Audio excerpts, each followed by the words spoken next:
Hey guys, what's up? What is going on? Welcome to the Nightmare Podcast. It is October 4th. I mean, Jesus, the year has just flown by. It's October 4th around 10:30. If you're a Yankee fan, you are quite happy that Judge tonight hit the 60-second home run, so he is the AL AL home run single season leader right now, and I know there's some dispute about that, about Bonds and all that, but this is being looked at as the legitimate record due to the fact that he is clean. As you know, there's no reason to believe that he is not. So if you're a Yankee fan, you're happy about that. You're happy the Yankees are not playing in the wild card. Can't say the same for the New York Met fans who uh, you know, gotta be just like here we go again with the collapse. Just times just at the end of the season. They led they led the NL East for the entire season up until a few nights ago, which is something. So, if you're a baseball fan, especially a New York fan, one side might be a little bit miserable than the other, but you're still happy. If you're an Atlanta Braves fan, you're happy. Dodger fan, you're happy. Astros, whatever. If your team is in the playoffs, regardless if they're in the wild card or not, you are pretty happy. But the teams that are in the wild cards, you're probably sweating just a tad. Football season's in full swing. I mean, if you guys saw everything that's going on with Tua on the Dolphins, it's just crazy. With the concussions, everything like that. If you guys know this name, Chris Nowinski, he was on WWE's or WWF at the time, Tough Enough, and he became a specialist in concussions. I believe he studied the brain of Chris Benoit, him and his team. And they just found out everything that was going on. That I believe that Benoit had the brain of an 80-year-old. I think they were saying with everything that was going on. And Nowinski tweeted out that before the second hit to Tua, that this is a big mistake for this guy and they're going to be sorry. And his prediction was correct. And there's another specialist, a neurologist, who's top of the world. His name escapes me, but they did the movie on him with Will Smith called Concussion, and he's saying that Tua should walk away. Which it's easy for us to say. I'm the same thing. I'm like, dude, is it worth it? You had two bad hits. But maybe, what, with enough time to recover, I mean, if he sits out for the rest of the season, maybe he'll be good for next season. I mean, I believe he just got like a fresh opportunity, but, your health is important. And, he's young. What is he, 23, 24? And do you want to be, you know, 26, 27 already, just having neurological issues that'll plague you for the rest of your life to play the game of football, you know? And, you look at WWE and you look how they stopped with chair shots to the head, you know? And if they're going to go hit somebody with the belt, they put their hands up. If you look at old clips of, WWE Raw or SmackDown, especially in the Attitude Era, what are the vicious there's three vicious chair shots that I recall seeing. And Kane was somebody who took shots directly to the head. If you notice, Triple H always put his hands up. You would be hard pressed to find Triple H taking a direct chair shot to the head. I think Shawn Michaels may have taken a couple to the head. Undertaker was another one who, put his hand up to protect himself from the chair shot. But the three vicious chair shots to the head I remember, I think it was in 98 or 99, was The Rock and Ken Shamrock. So YouTube it, Rock chair shot to Ken Shamrock, vicious shot to the side of the head. Um, the next one I remember, it was Undertaker and Mr. Kennedy. I believe it was the first blood match. The year escapes me. I think it was 2007 or 2008. I mean, Kennedy just took a wicked chair shot. I mean, that thud just echoed through the arena. I mean, it was terrible. And the other one was JBL and Eddie Guerrero. I want to say it was a Judgment Day pay per view. But again, just Google JBL Eddie Guerrero chair shot, and just, I mean, damn. And Guerrero bladed that night, and I mean, just first of all the chair shot, and then when he bladed, just how he was just a faucet, just dripping blood. You know, it's dangerous, and I mean, and needless to say, what is it, the 5 or 6 chair shots that Mick Foley took against The Rock at the Royal Rumble that year. So you know, so Tua should think about. I mean, I don't know if he's looking at wrestling and all that stuff, but it's just when you think about what we've learned over these years, and you know, I could be wrong, but I think looking at the concussions, or I think part of what happened with Chris Benoit, helped elevate the study of the brain with concussions and everything like that. I mean, I'm not saying he's the sole reason, but I think he was one of the reasons. I know they researched other football players' brains and everything like that, and I think it made them go back and research some more. But just taking all that stuff into consideration, you know, if I was to his father, I would be listening. I mean, obviously he's old enough to make his own decisions, but he should think about stepping away because that was just a very scary image to see him on the floor. Now, I didn't see the first hit, but I saw the second hit, and you saw his fingers, and he was just immobile for a little bit. It was a scary thing, you know. But but outside of that, if you're a Bills fan, if you're a Jets fan, Chiefs fan, Jaguars, especially if you're an Eagle fan, the only undefeated team going on right now, you're pretty happy. I mean, I know that it's only what week 3, week 4 that we've been in with football, but playoff time for baseball. You're starting to see who's going to be a good team to get back into the playoffs and maybe do a repeat of the Super Bowl. I mean, the Rams got smoked on Monday by the 49ers, but like I said, I'm a football fan and baseball fan, and for me, this is like a good time of the year, so I'm just pumped up. Baseball playoffs start on Tuesday with the wild cards. I'll be watching to see. I got to scope the teams that my Yankees are going to be playing. We might be playing the Guardians, might be playing Tampa. I don't know, but we'll see. But anyway, sorry about the ranting about the sports. You might tell I do a lot of that. But let's get to what this podcast is about. And that is about Extreme Rules 2022 that is going to happen this Saturday. Now, you heard me talk about some of these pay-per-views or premium live events that I think are just a waste. This is probably top of the list behind Money in the Bank. That I don't think this needs its own pay-per-view. Look what NXT is doing, like Great American Bash and Halloween Havoc, Starrcade, all that stuff. They do that. They make it a special thing. They do it regular on Tuesdays on USA. They're not doing a whole special thing on Saturday. I just don't think this is something that it needs to be done. I think under what well, I should say what I'm hoping under the era of Triple H, and I don't know if he can control this, is to reduce some of the premium live events. You don't need all these events. That's probably the one good thing about AEW. And yes, it's difficult for AEW because they're on the old model. They're making you pay for the $50, but they have I have to count maybe what 5 events a year that they do. I mean November you're gonna have 2 events. You're gonna have the stupid Crown Jewel on November 5th, and then you're gonna have Survivor Series. I don't think there's anything in December. I have to double check. I don't think there's anything in December.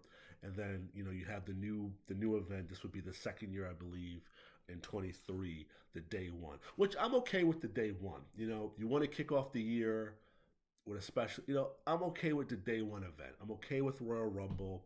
You know, I would get rid of the Elimination Chamber because Elimination Chamber, Hell in a Cell, those are supposed to be special events, and it cheapens it that you just gave it its own pay per view. Remember a few years ago where every pay per view had a gimmick. It was Fatal 4 Way.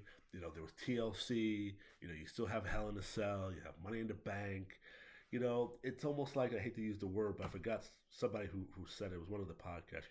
You're like excuse me, you're like prostituting all these things, and you're taking away the special meaning behind some of these things. But you know, I don't think Extreme Rules need to have its own event, and not to mention, the card to me is pretty weak. It is only 6 matches. Now there'll probably be something on the preview, but there's only 6 matches on this.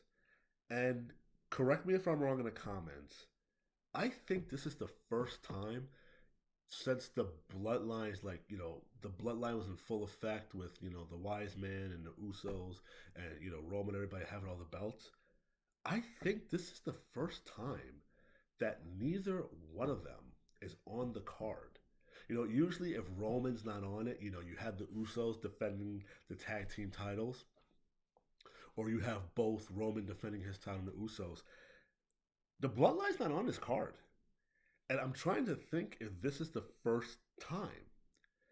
And with that, you would try to at least try to stack the card somewhat to make up for it. And usually, the Usos would be the main event, or one of the women's matches would be that. But it's a little surprising. And like I said, to me, it's a weak card. I mean, I guess like the 2 matches, you will really be interested in is the Matt Riddle versus Seth Rollins in the pit match, and the which is now a ladder match with Bianca Belair and Bayley. But yes, I'm gonna watch. I mean, I might be half-heartedly watching until there's something that catches my eye, or like I said, probably I'll just really care about the Matt Riddle and the ladder match. But everything else, I don't care about. Now the one big thing about this event is whether or not we're going to see the return of Bray Wyatt. You've been seeing the QR codes and the whole White Rabbit thing and the clues, and everybody is thinking that this is Bray Wyatt. I have to go on the belief that it is, because I can't think of who else it would possibly be. There was hints that this has something to do with carrying cross. Maybe somebody's going to line himself. I don't know. But I'm going to go on the premise as well, and the belief that this is Bray Wyatt. And that with Triple H at the helm, that helped influence his decision to come back. Because I'm confident that there were communications between them and telling him, listen, this is it. Because look, everybody that Vince got rid of, Triple H has brought back. Braun, Karrion Kross, Hit Row. Vince didn't get rid of Johnny Gargano. Gargano sort of walked away on his own, but Gargano came back. Now Candice LeRae is there. Io Sky, Dakota Kai. Either Vince got rid of them, or they already knew Vince wasn't going to do a damn thing with them, and that was it. You know, um, so I am of the belief that Bray Wyatt will be back. The question is, will he bring back the Fiend character?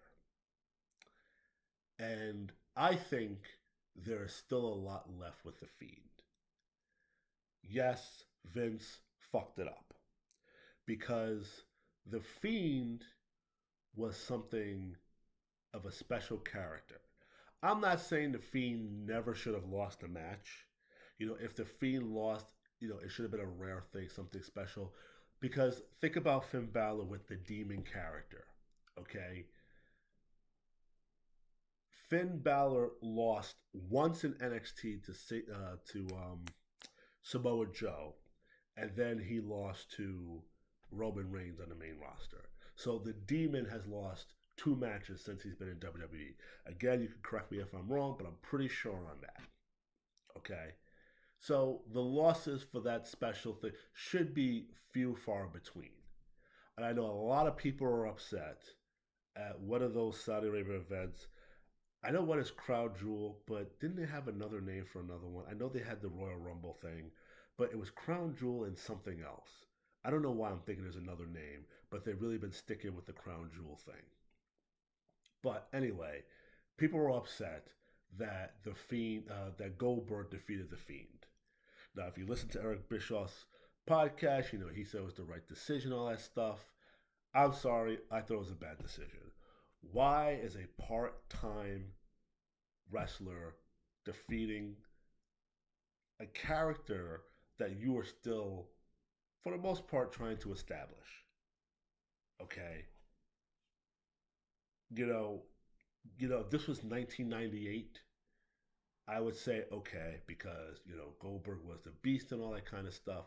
I might have been more accepting of Goldberg, you know, winning back in '98. Then again, I could have saw the Fiend being the one to break his streak. You know what I mean? It could have went either way, but in this case, in the later years, the Fiend should have won that match and walked out. And if I remember correctly reading, there was like this whole like negotiation that Goldberg was like that he couldn't lose, he couldn't act scared or some crap like that. But and to me, the Fiend character to a degree went downhill after that. You know, then he rolled into this thing, and that's where the disagreement started with Vince. When he got into the feud with Randy Orton, he set him on fire. Then Bray didn't like the suit; he thought it was too bulky, and then they bring him back at WrestleMania. Then Alexa Bliss turns on him. Then he loses to Randy Orton. It really got really, as Judge Judy would say, kerfuffled. Not to mention that ridiculous ending to the Hell in a Cell match with him and Seth Rollins. So I think there's more to the character. I think Bray Wyatt can reset the Fiend character if he brings it back. I think Triple H will treat it a lot better because he will let Bray have more input on what he wants to do with that character. You know, he will, and if Bray maybe goes a little too far off, reserve, Triple H will pull him back without totally stepping on him. Whereas, if you listen to Matt Hardy, he said, him and Bray had a weird relationship. You know, there were times that Vince could be very complimentary and then just be, really rough on him, like a father, I guess, I don't think he used the word abusive, but like, I guess like an abusive father on a son, you know. One interesting thing that I would think that would be pretty interesting, that might give it away, that I was thinking about the other day. So, Bailey and Bianca Belair are going to have a ladder match for the Raw Women's Tag Team. Let's say Damage Control comes out to help Bailey. And now, Asuka's limping down to the ring, and then, Alexa Bliss comes out, and they're helping her out. And let's say they're getting ready to do like a tag team move, and all of a sudden, Alexa Bliss gets this feeling and just runs away. She looks around like she's scared. Maybe she's like, you can hear her, you see her mouth, he's back or he's here, and she runs away. You know what I mean? And you know, we see that Bray is back. Maybe he makes an appearance. Something. It may seem a little weird that they would do it in the middle of the women's match, but if you're gonna try to go back and piggyback, that Bray didn't forget what Bliss did to him, and maybe that sort of reverts Bliss back to her, that character that she was in when she was with Bray Wyatt, because clearly we were supposed to get a Bray versus Alexa sort of way because, the Fiend had to get his revenge, but after that WrestleMania, we never saw the Fiend again, and eventually they had to get Alexa Bliss out of that character. But you can sort of get her back to that, but in a different way with a different spin. I think that opens the door back for both of them because we didn't get that full story. We didn't get to see where that was going to go. So that was one thing that I was just thinking about. But if Bray Wyatt's coming back, who does he feud with? What do you do?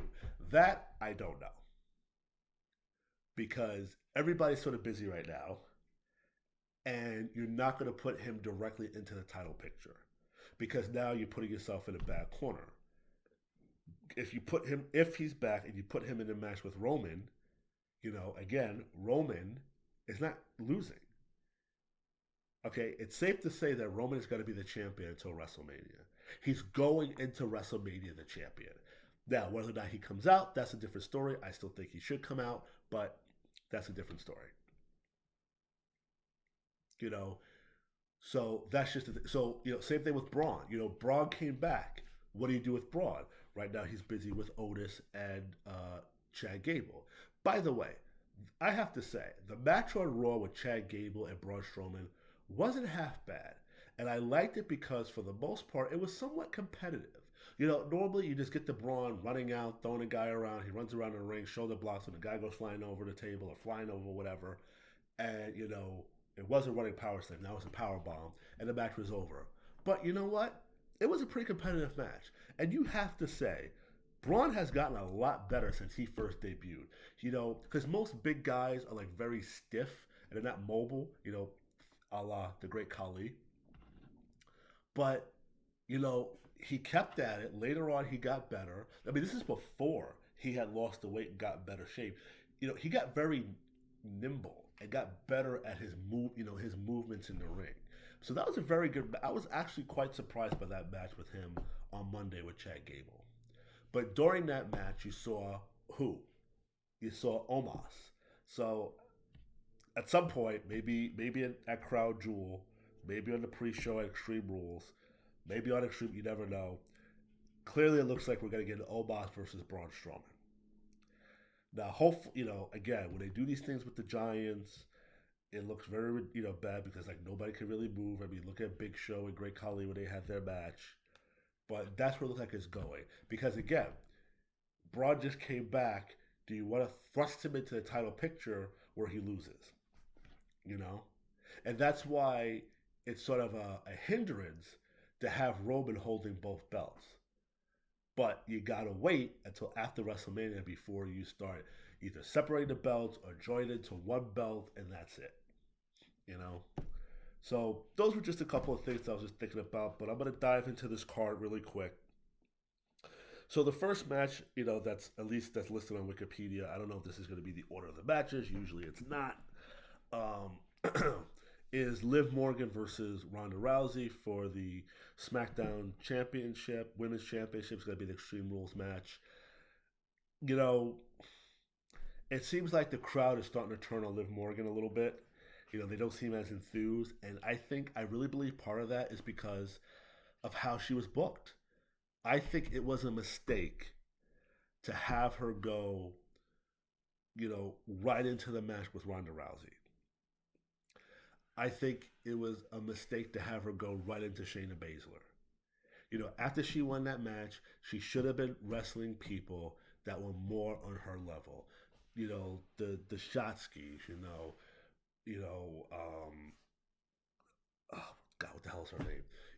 If they could figure out what the hell to do with her, a Lacey Evans, a Natalia, they should have been doing something better. To me, those weren't the right ones. You should have started with the people more on her level, and then stick the challenge of a Shayna Baszler, then stick the challenge of a rematch with Ronda Rousey in front of her. I just think that was just a mistake I had. To me, they did it the opposite, and I think they're tired of her.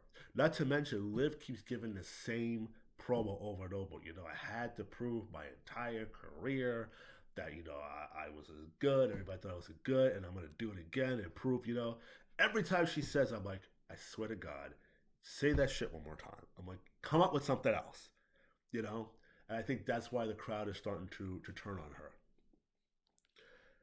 As far as who's going to win and by the way, if you've been reading stuff on Bleach or whatever, they're not necessarily trying to position Ronda as a heel or a babyface. She's just like sort of a badass. I believe the article put it. So take that as you will. But as far as who's going to win the match, I mean, obviously make an Extreme Rules match. You're giving Liv an out to win the match, and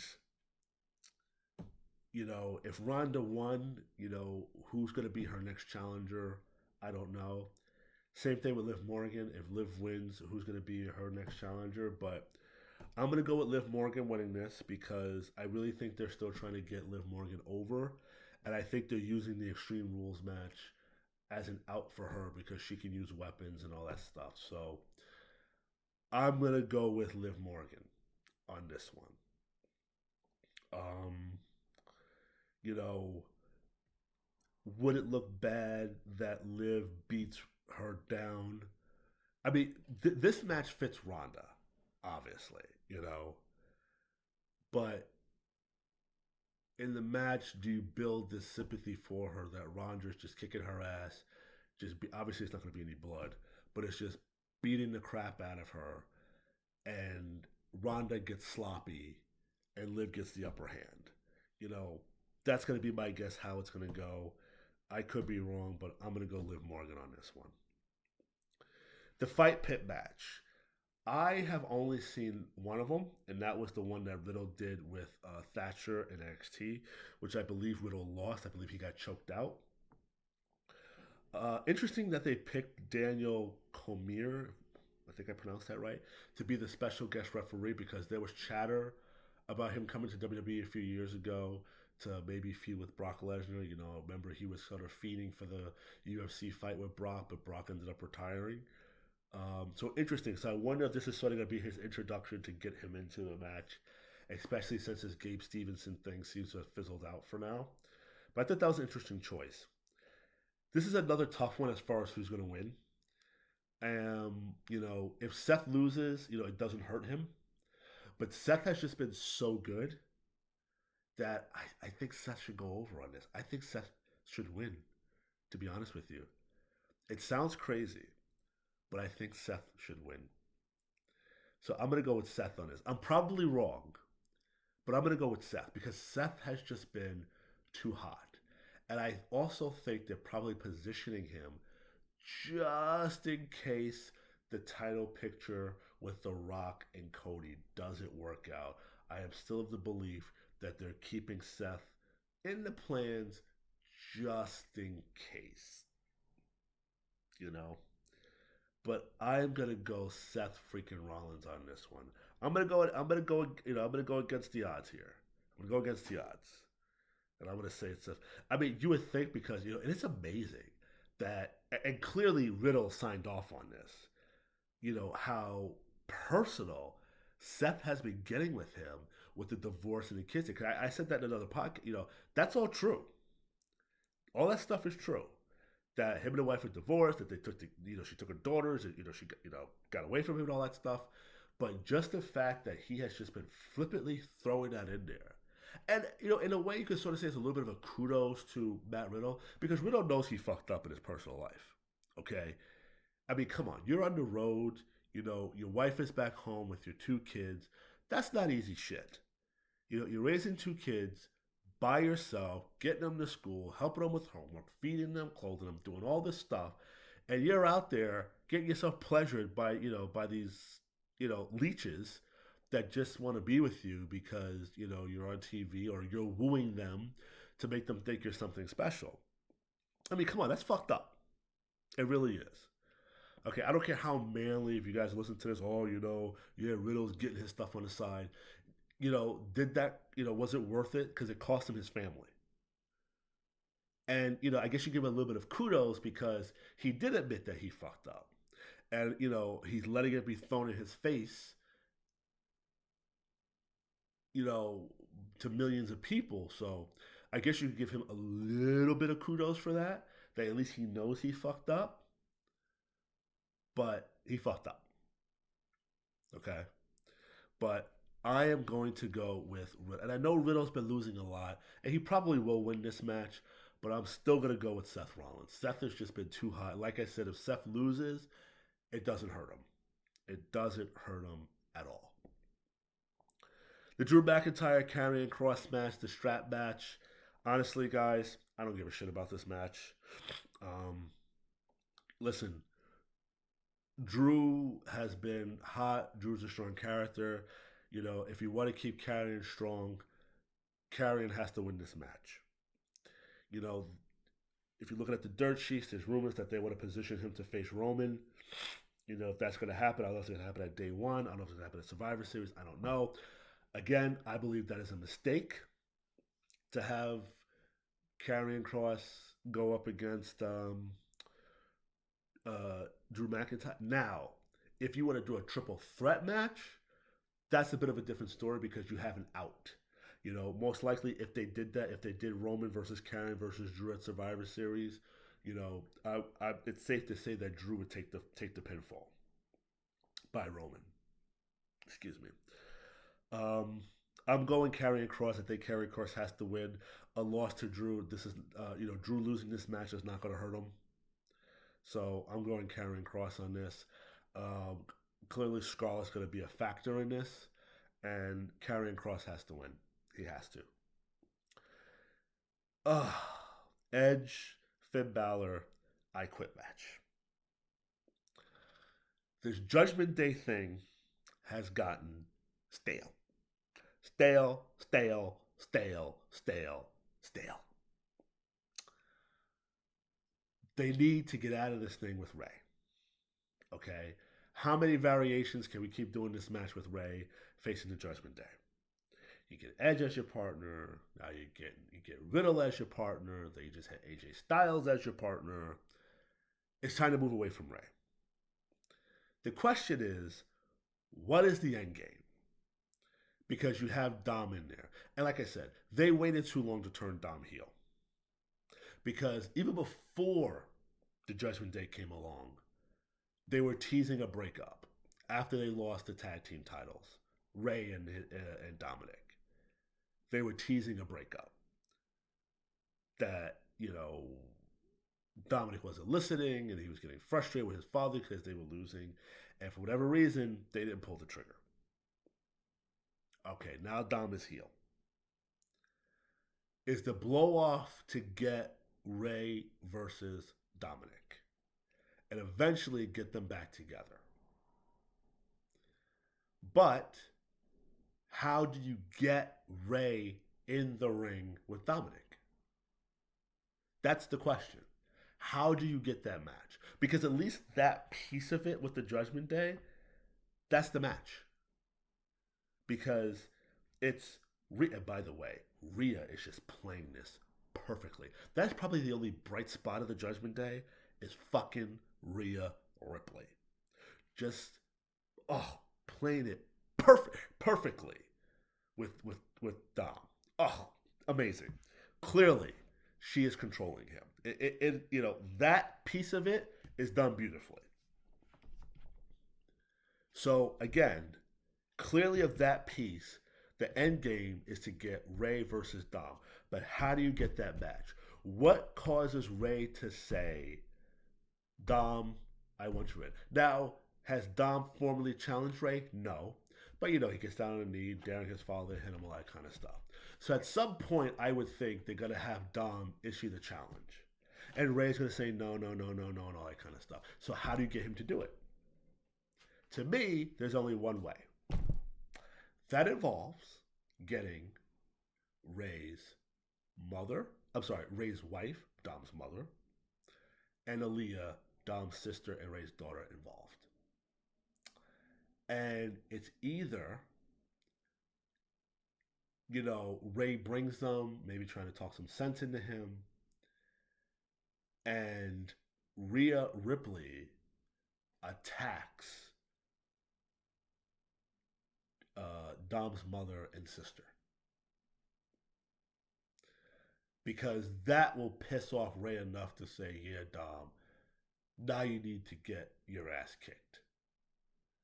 And, I'll knock some sense into and all that kind of stuff. That's how I think you get this match. Now, I think you need a little bit of time before you go that route. If you go that route, bringing the family in. Because I think you need enough time to build up that sympathy for Ray. Like, first you want to build up the sympathy for Ray, but then you also want to build the anticipation that you want to see Dom get his ass kicked. Now, when does this take place? Do you do a Survivor Series? Do you try to stretch it to WrestleMania? I don't think they can make it to WrestleMania. I think what they should do is try to do that match maybe at the Royal Rumble. Maybe, if you're going to do a pay-per-view after the Royal Rumble, maybe. Because at the Royal Rumble, I think it would be interesting that Dom either eliminates Ray or Ray eliminates Dom. And then you try to, get the family, then get the family dynamic involved somehow. And then, if you get Dom to go back to being a babyface, you get him away from Rhea Ripley. Then maybe at WrestleMania you could have a blow off match with Damian Priest, Finn Balor versus the Mysterios. Maybe that's how you do it. But the end game, I think, at least for the Ray pieces that you have, the Dom pieces that you have to get Ray versus Dom, father versus son. You have to get that match, but you have to give a reason for um, for Ray to want to do that. Now, with the original match of the I Quit match with Finn versus Edge, this may sound surprising, but I think I know exactly how this match is going to go. First off, Finn Balor is winning this match. Edge is going to quit. How are they going to quit? Because we already got a glimpse of it. I forgot at what event. No, it was on Raw a few weeks ago. We got a glimpse of it. Remember? Beth Phoenix with the chair, standing guard against the Judgment Day. They're going to get a hold of Beth. Beth is going to be involved. Rhea's going to be involved. And they're going to put her in a position, Beth in a position where Edge says, I quit, or they do something to Beth. Which they're going to do it anyway after Edge quits. But that's how they're going to do that. I guarantee it. Guarantee that's what they're going to do. So for the I Quit match, it's Finn Balor. And again, if you want to make this Judgment Day thing somewhat of a dominant force, they need more wins. And this is how they have to do it. Because I think after, I think they're going to pin back and forth with Edge. Because eventually after seeing that, you're going to get, you're going to get a mixed tag match. You're going to get Beth Phoenix and Edge versus Finn Balor Finn Balor and Rhea Ripley. There's no doubt in my mind, because when we saw that image of Beth getting involved, there was only a matter of time before that match was going to be announced. And I think that's how you get that match. You get Edge to say, I quit. You put Beth in a vulnerable position. Edge is going to want revenge. Beth is going to want revenge, and that's how you get it. Where AJ Styles falls in this, that's the question. Because, they've been teasing this of Finn trying to get AJ involved. So, I think we'll get that mixed tag either in Saudi Arabia or we'll get it at Survivor Series. Maybe we'll get that in Saudi Arabia, and then they'll move on to AJ Styles because AJ hasn't really been doing much, but that's how I see that going. The next match is the Brawling Brutes versus Imperium in a good old-fashioned Donnie Brooke match. I have no idea what the fuck that is. I'm assuming it's some sort of street fight type of thing. Not every tag team is going to be this dominant tag team. And while I like the idea of the Brawling Brutes, Imperium has the edge, and I believe Imperium's going to win this match. I could be wrong, but I'm going Imperium on this one. You would think the Brawling Brutes would win because this is their thing, and obviously, if Imperium loses, Gunther is not going to take the pinfall. But I'm going to go on Imperium. To keep Imperium strong, I'm going to go with Imperium. And then the final match is the ladder match, which is probably going to close the show, between between Bianca Belair and Bayley. Now, originally, before they announced the ladder, I was going on Bayley winning the match. I love Bianca Belair, but I feel like now her title reign has gotten a bit stale. And I think they're running out of, viable contenders for her. And I think it makes sense for Bayley to win.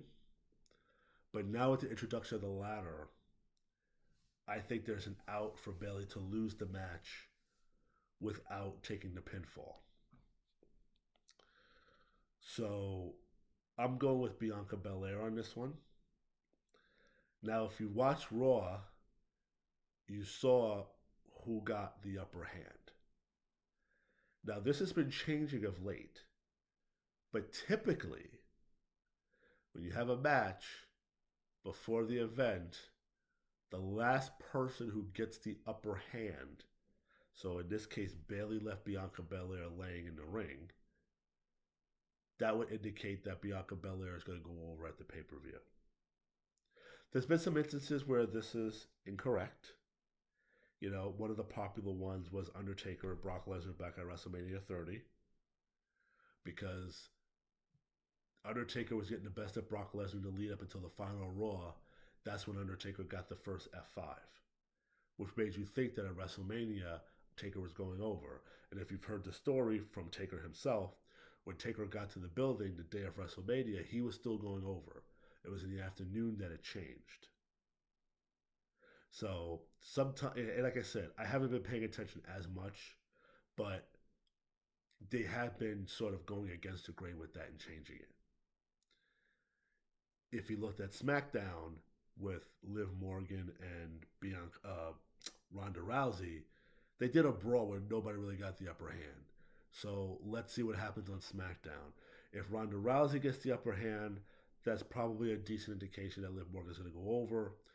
Vice versa, if Liv Morgan gets the upper hand, gets that good shot on her, it's probably a good indication that Ronda's going to go over. But, um, but taking that out of it, I originally thought Bayley was going to go over. But I think now Bianca's going to go over. And I think that they'll do a rematch. And I think Bayley will win the rematch. So that's where I'm going with this. And, speaking of the rematches, you know, remember when Vince, Stephanie, Triple H, maybe Shane McMahon was in the ring? Remember they came to the ring, talking about how they were going to do things differently and all that kind of stuff. And one of the things was they were changing that rule that if you got a title shot and you were the champion and you lost, you automatically got a rematch. They took that out. They stopped doing that. And for the most part, they stayed true to it. Did we still get rematches? Yes, but they may have made the person have to go win a match or beat the clock or something like that, whatever. But for the most part, they stayed true to that. With Ronda, it's a little different. And if my memory is correct, Ronda was suspended. They got rid of Ronda, but then she kind of came back, threw her weight around, and then she just got her rematch back. So if Bayley doesn't win, the question is, how does she get the rematch? And I guess she could always petition to win the match, I guess. I don't know. But I'm going with Bianca Belair on this. So just to recap, I have Liv Morgan going over Ronda Rousey. I have Seth Rollins going over Matt Riddle. I have Karrion Kross going over Drew McIntyre. I have Finn Balor going over Edge. And I have Imperium going over the Brawling Brutes. And I have Bianca Belair going over Bayley. And, just a note on the Fight Pit match. As you saw on Raw, it looks like the next person that Seth Rollins is going to be involved with is Bobby Lashley for the United States Championship. I don't think it was an accident that Matt Riddle mentioned when's the last time that Seth held the championship. I don't think that was an accident. So another reason why I'm inclined to think that Seth is going to win this match is that if you're going to put him in a fight pit and then you're going to put him in a match with Bobby Lashley, it would look good that he wins this type of match. But like I said, this is all me just speculating. And like I said, it's hard now to predict what's going to happen with Triple H at the helm. You can kind of tell what was going to happen with Vince. It's hard now with Triple H because you don't know what Triple H is thinking. And Triple H is, going to mix it up in a good way. So that's what I'm thinking. So everybody enjoy Extreme Rules. Leave comments if you think you agree with my predictions or not.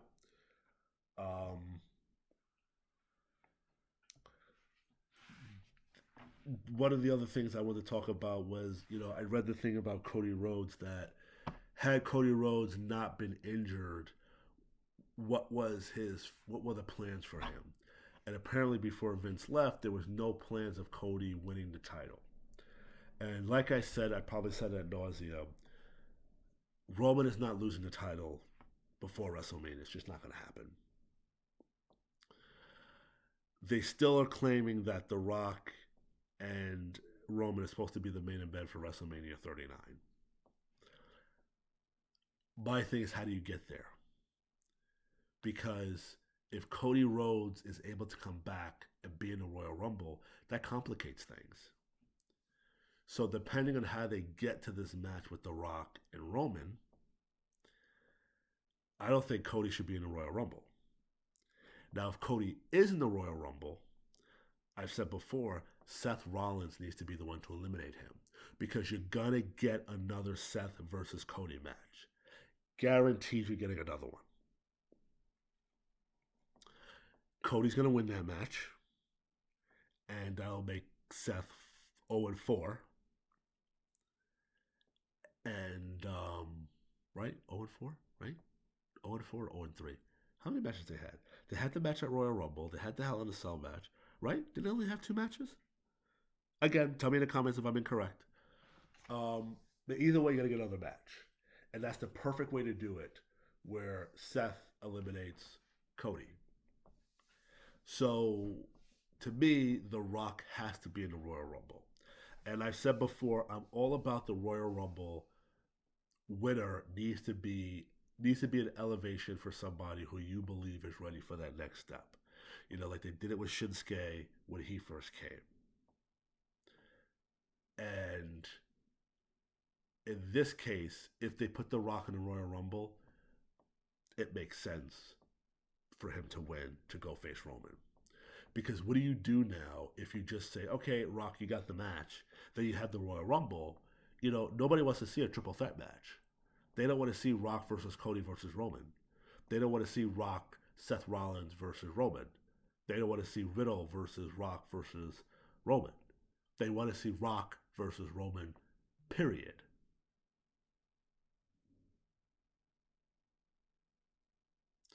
So therefore, it only makes sense for The Rock to be in the Royal Rumble. And don't put him in at number 30. Make Rock come in at number 15 or something.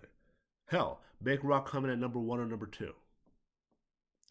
They want to erase the fact that Benoit and Shawn Michaels, well, just Benoit, won the Royal Rumble at number 1. They always gloss over that. They always do Taker and John Cena won at number 30. They do that Shawn Michaels won at number 1. They do that Austin won 3 Royal Rumbles. Well, now Roman, I believe, has surpassed Kane with the most eliminations, but I think Kane has had the most appearances, I think. But they don't mention that both Shawn Michaels and Chris Benoit won at number 1 for obvious reasons. So let Rock go in at number 1. Let Rock go in at number 2. Put Rock in at number 10. But don't put him in at number 30. Don't put him in at number 25. Fuck, don't put him in at number 20. Put him in between 1 and 13.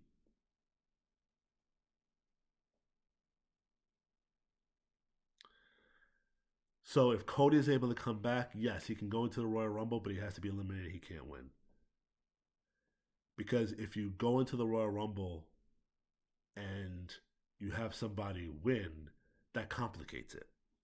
What? The winner's going to wait until after WrestleMania? No. No. The, the plan is Roman versus The Rock. Roman wins.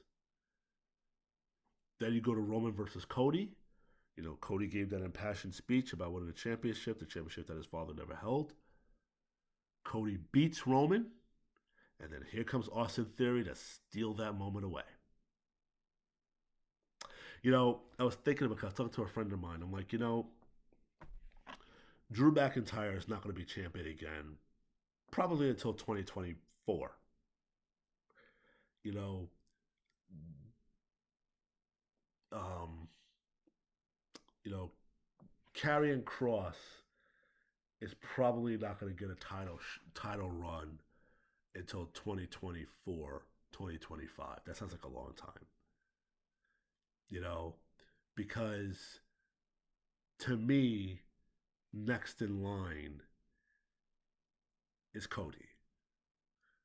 Then Austin Theory, Cody again, and then believe it or not, I believe you'll get another match with Cody and Seth, and I think that's when Seth finally beats Cody.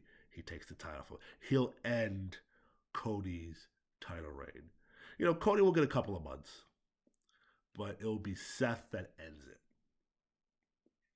And then you can probably move into, your Drew McIntyres and your Karrion Crosses. And actually, I was listening to another podcast and they brought up this point that um, he was saying that the two people to best end the title reign of Roman, that if it's not Cody, Braun Breaker. I'm not sold on Braun Breaker yet, but that's just how I see it going. I mean, this is not related to Extreme Rules, but that's just how I see the title picture playing out. I don't see Drew McIntyre getting another run anytime soon. Um, I just think you're gonna get Cody, and you're gonna get Austin Theory, and then Cody again. And I think towards the end of next year, I think you're gonna get another Seth Rollins title run, and then what happens after that, who knows? But anyway, enjoy Extreme Rules. I mean, like I said, to me, it's not really a stacked card. It's not really anything that great, but enjoy it. Again, let me know if you agree with my predictions or any other comments that I made. I'll be back on after Extreme Rules to give my reaction to it.